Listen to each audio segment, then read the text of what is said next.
Le diremos al paciente que respire profundo y haremos la punción entrando a 45 grados. Y a partir de allí ingresamos y salimos bajo técnica de home.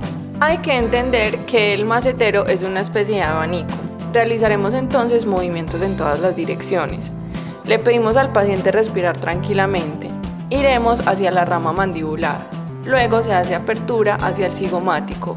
Y luego vamos hacia la línea anterior. Una vez se termina, se retira gentilmente y se realiza una presión sobre la estructura y finalizamos con un masaje transversal para relajar.